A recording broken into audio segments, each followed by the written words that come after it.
नमस्कार. आपल्या आठवणीतलं बालभारती या यूट्यूब चॅनलवरती आपलं स्वागत आहे.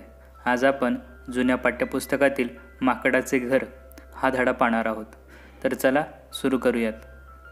उन्हाळा संपला, पावसाळा सुरू झाला. काळे काळे ढग आभाळात जमू लागले. वारा जोराने वाहू लागला. मुसळधार पाऊस सुरू झाला.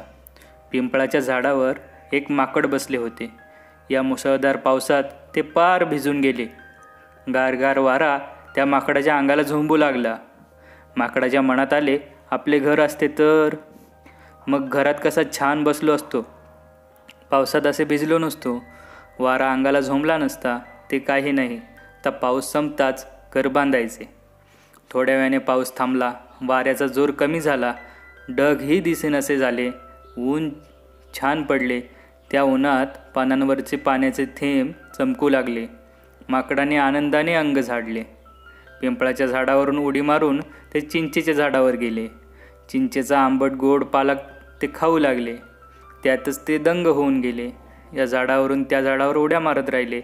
घर बांधायचे विसरून गेले. त्याची त्याला आठवणही राहिली नाही. पावसाळा संपला. हिवाळा सुरू झाला. थंडी पडू लागली. हळूहळू ती वाढत गेली.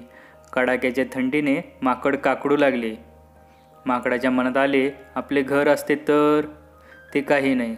आता थंडी कमी झाली की कामाला लागायचे, घर बांधायचे. आता आळस करून चालायचे नाही.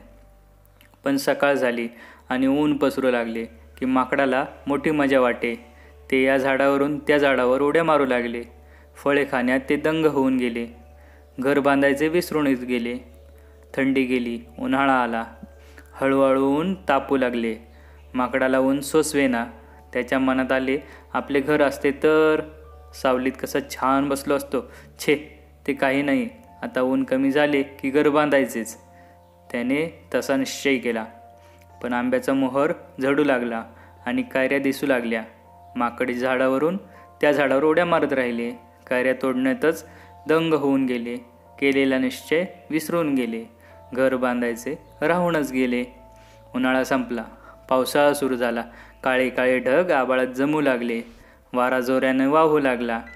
मुसळधार पाऊस सुरू झाला. माकड भिजू लागले. त्याच्या मनात आले, आपले घर असते तर. मित्रांनो, तुम्हाला हा धडा कसा वाटला ते आम्हाला कमेंट सेक्शनमध्ये सांगा. आणि असेच धडे ऐकण्यासाठी आमचे यूट्यूब चॅनल सबस्क्राईब करा. आणि या चॅनलवरती अपलोड केलेले बाकीचे व्हिडिओ बघायला तुम्ही विसरू नका. तसेच या व्हिडिओला लाईक आणि शेअर करायलाही विसरू नका. धन्यवाद.